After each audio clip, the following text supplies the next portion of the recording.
प्यारे बच्चों, आप सबों का आर.के. मिश्रा ऑनलाइन क्लासेस में स्वागत है।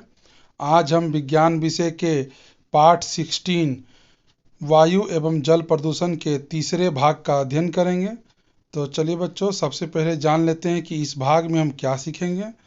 इस भाग में हम जानेंगे कि जल प्रदूषण क्या है, जल प्रदूषण के स्रोत क्या क्या हैं, प्रदूषित जल से होने वाली बीमारियों के बारे में जानेंगे, जल प्रदूषण पर हम कैसे नियंत्रण कर सकते हैं ये जानेंगे, पेयजल क्या होता है और कुछ केस स्टडी और गंगा कार्य परियोजना के बारे में जानेंगे बच्चों। तो सबसे पहले जानते हैं जल प्रदूषण क्या है। जल में अवांछनीय जैविक या अजैविक पदार्थों के मिलने के कारण इसकी गुणवत्ता में गिरावट आने को जल प्रदूषण कहते हैं बच्चों। प्रदूषण के कारण जल के रंग, गंध तथा अम्लीयता में परिवर्तन आ जाता है। अब जानते हैं जल प्रदूषण के स्रोत। पहला है औद्योगिक अपशिष्ट। झारखंड की धरती रत्न गर्भा रही है। यहाँ के खदानों में बहुमूल्य खनिज संपदा भरी है। इसी से आकर्षित होकर यहाँ बहुत उद्योग धंधे लगाए गए। खदानों में उपलब्ध प्रचुर कोयला, लोहे, तांबे, एल्युमिनियम के अयस्क, सस्ती मजदूरी आदि ने लोगों को औद्योगिक इकाइयाँ लगाने को प्रेरित किया है। लेकिन यही औद्योगिकरण अपने साथ कई बुराइयां भी लेकर आया। फैक्ट्री बनाने के लिए बड़े पैमाने पर जंगल काटे गए, नदी किनारे कारखाने स्थापित किए गए ताकि कारखानों को सस्ते में पानी मिल सके, परंतु धातु कर्म में प्रयुक्त पानी को बिना उपचारित किए नदियों में प्रवाहित कर दिया जाता है। यही कारण है कि जल प्रदूषण की समस्या बढ़ती जा रही है बच्चों। आज छोटा नागपुर के पठार की दामोदर और स्वर्णरेखा नदियां सबसे अधिक प्रदूषित हैं। लगभग 1300 लाख लीटर औद्योगिक कचरा और 650 लाख लीटर गंदा घरेलू जल दामोदर नदी में प्रतिदिन उड़ेल दिया जाता है। एक अध्ययन के अनुसार एक कोलवासी अकेले 45 टन महीन कोयला चूर्ण दामोदर नदी में प्रतिदिन डाल रही है। इस इलाके में इसी तरह की लगभग 11 कोलवासरियां हैं। यही कारण है कि हमारी नदियों का जल खतरनाक स्तर तक प्रदूषित हो गया है बच्चों। समझ गए ना कितना प्रदूषित हो रहा है इससे। स्थानीय जनजातियों द्वारा पवित्र माने जाने वाली दामोदर नदी कोयलांचल में एक गंदे, काले, बदबूदार नाले की तरह दिखती है। पश्चिम सिंहभूम की कारो नदी भी नोवा मुंडी, गुबा और चिड़िया माइंस के लौह अयस्कों के कारण लाल ऑक्साइड से अत्यंत प्रदूषित हो गई है। स्वर्णरेखा नदी की स्थिति भी कुछ इसी तरह है बच्चों। अब दूसरा है घरेलू वाहित मल जल। घरों से निकलने वाले कचरे मनुष्य तथा अन्य जीवों के मल मूत्र, अपशिष्ट खाद्य पदार्थ, प्लास्टिक आदि को नलियों में बहा दिया जाता है। ये घरेलू कचरे नालियों से बहते हुए पास स्थित नदी में मिल जाते हैं। इनमें मुख्यतः खाद्य पदार्थों के कचरे, साबुन तथा डिटर्जेंट के झाग, जीवाणु, परजीवी जैसे सूक्ष्मजीव होते हैं बच्चों, जो नदी को या पानी के स्रोत को प्रदूषित कर देते हैं। ये सूक्ष्मजीव जल स्रोतों में घुले ऑक्सीजन का श्वसन क्रिया में अवशोषण करते हैं और जल में कार्बन डाइऑक्साइड गैस को मुक्त करते हैं। धीरे धीरे जल में ऑक्सीजन की कमी हो जाती है। इससे जलीय जीवों के लिए भी यह जल अनुपयोगी हो जाता है। मानव तथा जानवरों के मल में कोलिफॉर्म जीवाणु पाए जाते हैं बच्चों। जब घरेलू वाहित मल जल स्रोतों में आकर मिलता है तब जल में कोलिफॉर्म जीवाणु की संख्या काफ़ी बढ़ जाती है। इस जल के सेवन से टाइफाइड, पीलिया, पेचिश आदि बीमारियां होने का खतरा बढ़ जाता है। और प्राकृतिक स्रोत है। झारखंड के अनेक जगहों पर भूमि के अंदर आर्सेनोपाइराइट नामक खनिज के पाए जाने के कारण भूमिगत जल आर्सेनिक नामक तत्व से विषाक्त हो जाता है। ये प्राकृतिक स्रोत के कारण हो रहा है। कृषि रसायन कारण भी होता है। अधिक उपज की प्राप्ति के लिए रासायनिक उर्वरकों का खेतों में उपयोग किया जाता है। इनमें नाइट्रेट, फॉस्फेट तथा पोटेशियम की प्रधानता होती है। वर्षा जल के साथ ये पास स्थित जल स्रोतों में पहुंच जाती है। जल स्रोतों में पहले से उपस्थित शैवालों के लिए यह पोषक का कार्य करते हैं और ये तेज गति से वृद्धि करते हैं। जब ये शैवाल मर जाते हैं तो जीवाणु जैसे घटकों के लिए भोजन का कार्य करते हैं। ये जीवाणु श्वसन में अधिक ऑक्सीजन का प्रयोग करके जल में कार्बन डाइऑक्साइड को मुक्त करते हैं बच्चों। इस प्रकार रासायनिक उर्वरकों के कारण जल स्रोतों में घुले ऑक्सीजन की मात्रा में कमी आने की क्रिया को कुपोषण कहते हैं। इससे जल में रहने वाली मछलियां भी मरने लगती हैं। कीटनाशी और खरपतवारनाशी भी वर्षा जल के साथ मिलकर भूमिगत जल को प्रदूषित करते हैं बच्चों। फ्लोराइड युक्त जल के सेवन से मनुष्यों में फ्लोरोसिस नामक बीमारी हो सकती है। सीसा युक्त जल के सेवन से पागलपन, मस्तिष्क तथा किडनी की बीमारी हो सकती है। आर्सेनिक युक्त जल के सेवन से चर्म रोग, फेफड़ों का कैंसर आदि कई प्रकार के रोग होते हैं बच्चों।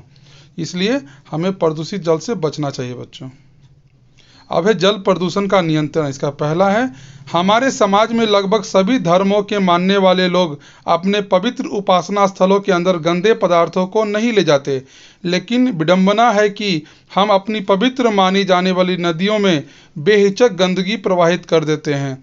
यह सोच ही गलत है कि अपने घर, गली, मोहल्ले की गंदगी को हम जीवनदायिनी नदियों का या सरोवर में बहाते रहें। इस सोच को बदलना पहली प्राथमिकता होनी चाहिए बच्चों। इसका दूसरा है, जल प्रदूषण को दूर करने की शुरुआत सबसे पहले व्यक्तिगत स्तर पर होनी चाहिए। घरों में बचा हुआ खराब तेल, घी, ग्रीस नालियों में नहीं बहाना चाहिए। तीसरा, घर के बचे हुए रसायनों, दवाओं, फिनाइल आदि का पानी आदि सिंक या शौचालय पैन में नहीं डालना चाहिए बच्चों। इसका चौथा, कूड़ा कचरा प्रबंधन की जिम्मेदारी प्रत्येक इकाई की होनी चाहिए। यह इकाई एक मोहल्ला या एक वार्ड या एक गांव हो सकता है। नियम बनाया जाना चाहिए कि प्रत्येक इकाई का कचरा उसके अंदर ही खपाया जाना चाहिए। इसी इकाई के भीतर उसको उपचारित किया जाए, इससे खाद बनाया जाए। इस खाद से इस इकाई के भीतर हरे भरे पौधे लगाना चाहिए। पांचवा, निर्माण स्थलों का गंदा पानी भी बिना उपचार के नदी नालों में बहाना निषेध है। खेती में कृत्रिम रासायनिक उर्वरक, पीड़कनाशी, खरपतवारनाशी का उपयोग कम करना चाहिए। सातवां, नलों का पानी नदी में गिरने से पहले उनका उपचार किया जाए। कई बड़े शहरों में इसकी व्यवस्था की गई है बच्चों। आठवां, नदी, नालों, तालाबों, कुओं की नियमित सफाई की जाए। जैसे गंगा, दशहरा, छठ आदि पर्वों में नदियों की सफाई की जाती है, वैसे ही इनकी नियमित सफाई की व्यवस्था की जानी चाहिए। इनमें उगने वाले जलकुंभी और शैवालों की सफाई होती रहनी चाहिए। नौवां, तालाबों के पानी में नहाना, धोना, बर्तन साफ करना, जानवरों को नहलाना आदि कम किया जाना चाहिए बच्चों। 10वां, बच्चों को भी साफ सुथरा रहने की आदत डालनी चाहिए। चापानल के पास बर्तन धोना, नहाना, शौच करना, जूठा भोजन नाली में डालना, प्लास्टिक, कागज के टुकड़े, फटे मोजे, जूते चप्पल आदि को नाली में फेंक देना, इन सभी कार्यों से बचना चाहिए। पीने के पानी को ढककर रखना चाहिए बच्चों। 11वां, औद्योगिक इकाइयों के लिए बनाए गए जल संबंधी नियमों को सख्ती से लागू किया जाना चाहिए। प्रदूषण फैलाने वाले उद्योगों पर भारी अर्थदंड लगाया जाना चाहिए। सभी औद्योगिक क्षेत्रों में जल उपचार स्थापित किया जाना अनिवार्य कर देना चाहिए बच्चों। अब जानते हैं पेयजल के बारे में। साफ और दुर्गंध रहित पानी पीने योग्य हो यह जरूरी नहीं है। पीने योग्य पानी में आवश्यक मात्रा में खनिज लवण होने चाहिए और इसे जीवाणु या कीटाणु रहित होना भी आवश्यक है। संसार की 25% जनसंख्या को स्वच्छ पेयजल नहीं मिलता। बहुत से घरों में बरसात के नल या कुआं के पानी को उबालकर छानकर लिया जाता है। इसे ठंडा करके पीने में उपयोग लाया जाता है बच्चों। शहरों में अधिकांश घरों में वाटर फिल्टर या आरओ लगा होता है जो साधारण पानी को पेयजल बना देता है। बड़े शहरों में जल आपूर्ति व्यवस्था में जल को क्लोरीन या विरंजक चूर्ण या पराबैंगनी किरणों से जीवाणु मुक्त किया जाता है बच्चों। हमारे राज्य की सभ्यता एवं संस्कृति पुरातन काल से ही जल, जंगल, जमीन आधारित है। हम वन महोत्सव मनाते हैं, हमें जल महोत्सव भी मनाना चाहिए। वायु, जल और जंगल सभी स्वच्छ रूप से प्रकृति से दोष मुक्त मिले हैं। इनकी शुद्धता बनाए रखना हम सभी नागरिकों का अहम कर्तव्य है बच्चों। अब केस स्टडी कर लेते हैं। रांची में स्थित हरमू नदी प्रदूषण का शिकार होकर अपनी पहचान ही खो बैठी थी। इसने एक गंदे नाले का रूप ले लिया था। कुछ वर्षों पूर्व रांची शहर के कुछ प्रबुद्ध नागरिकों ने इसकी सफाई का बीड़ा उठाया। बाद में इसमें कई सरकारी व गैर सरकारी संस्थाओं ने भी सहयोग किया और अब यह नदी अपने मूल रूप की ओर लौटने लगी है। इतने लोगों का प्रयास बच्चों रंग ला रहा है, नदी अब स्वच्छ हो रही है बच्चों। अब है गंगा कार्य परियोजना।